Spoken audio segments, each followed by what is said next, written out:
The Taoists were the most prominent critics of Confucian activism. Taoist thought developed in response to the turbulence of the late Zhou and period of the warring states. Unlike Confucians, Taoists considered it pointless to waste time and energy on problems that defied solution. Taoists devoted their energy to reflection and introspection in hopes that they could understand the natural principles that govern the world and could learn how to live in harmony with them.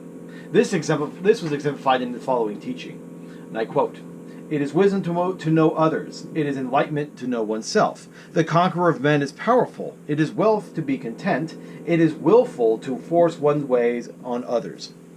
Taoists believed that this approach would bring harmony to society as a whole. The founder of Daoism was a sage named Laozi, who lived during the 6th century BC. Several thinkers contributed to the book Tao Te Ching, the classic of the way and virtue, and the book acquired its definitive form over the centuries. Taoism represented an effort to understand the fundamental character of the world and nature. The central concept of Taoism is Tao, meaning the way of nature or the way of the cosmos. Taoists themselves did not generally characterize it in positive and forthright terms.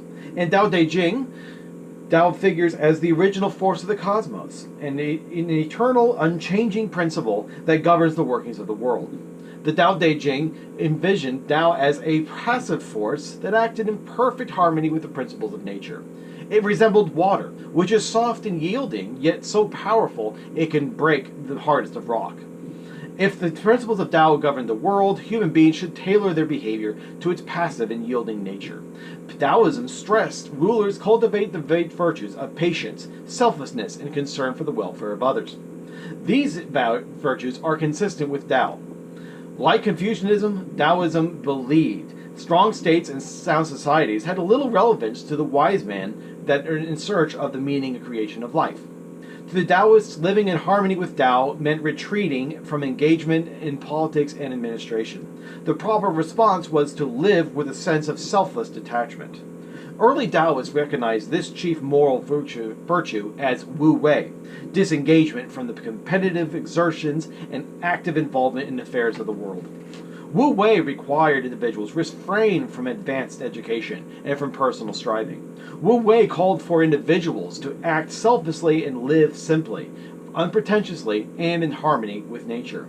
Wu Wei had implications for state and society. The less government, the better.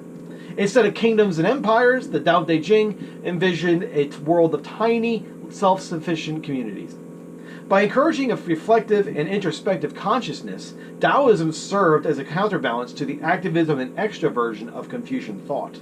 Because neither Confucianism nor Taoism was an exclusive faith, it was possible through the centuries for individuals to study the Confucian curriculum, take administrative posts in the government, while devoting their private hours to reflection on human nature and the place of the humans in the larger world. To live as a Confucian by day and a Taoist at night. Laozi's followers had various ways of interpreting his sayings. Some held to isolation from the world and meditation. Others combined his ideas with magic, eroticism, and a search for a recipe for immortality. Elites liked the meditative wing. They drew on Taoist ideas to appreciate art in the natural world and seek answers on the supernatural. Commoners were drawn to magical solutions to problems put forth by dubious Taoist followers.